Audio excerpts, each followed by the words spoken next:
Dieu ne demande à personne de devenir ermite ou moine et de se retirer du monde pour s'adonner exclusivement à l'adoration.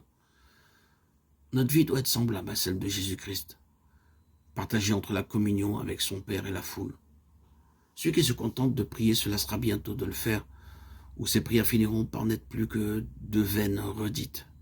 Celui qui se retire de la vie sociale, loin des devoirs et des luttes chrétiennes, celui qui cesse de travailler activement pour le Maître, qui a tant fait pour nous, perd l'objet même de la prière, et il ne lui reste plus rien qui le pousse à la pratique de la piété.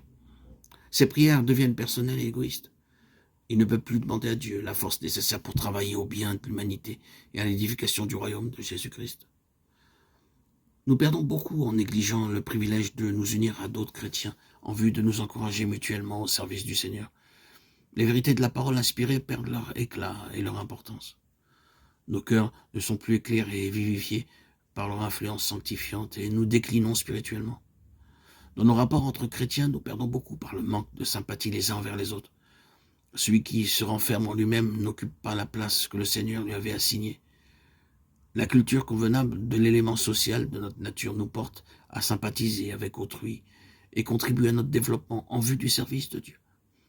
Si les chrétiens voulaient se réunir pour se parler mutuellement de l'amour de Dieu et des précieuses vérités de la rédemption, ils trouveraient force et rafraîchissement. Chaque jour, il nous est possible d'avoir une connaissance plus profonde de notre Père Céleste. Nous pouvons faire journellement de nouvelles expériences de sa grâce. Celles-ci feront naître en nous les besoins irrésistibles de parler de son amour, et ces récits même réchaufferont et stimuleront nos cœurs.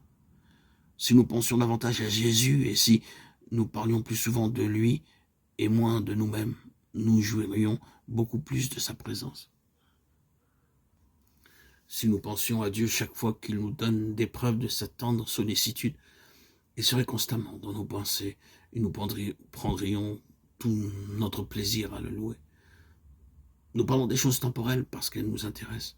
Nous parlons de nos amis parce que nous les aimons et que nos joies et nos douleurs sont intimement liées aux leurs. Et pourtant, nous avons infiniment plus de raisons d'aimer Dieu que nos amis terrestres. Lui donner la première place dans nos pensées, parler de sa bonté et de sa puissance devrait être pour nous les choses les plus naturelles du monde. Les riches dons qu'il nous a accordés ne doivent pas avoir pour but de nous absorber tellement que nous n'ayons plus une seule pensée pour lui. Ils sont destinés à nous rappeler sans cesse notre bienfaiteur céleste et à nous attacher à lui par les liens de l'amour et de la reconnaissance. Nous sommes trop terre à terre. Élevons nos yeux vers la porte ouverte du sanctuaire céleste où la lumière de la gloire divine brille sur la face de Jésus-Christ. Et souvenons-nous qu'il peut sauver parfaitement ceux qui s'approchent de Dieu par lui. Hébreux 7, 25.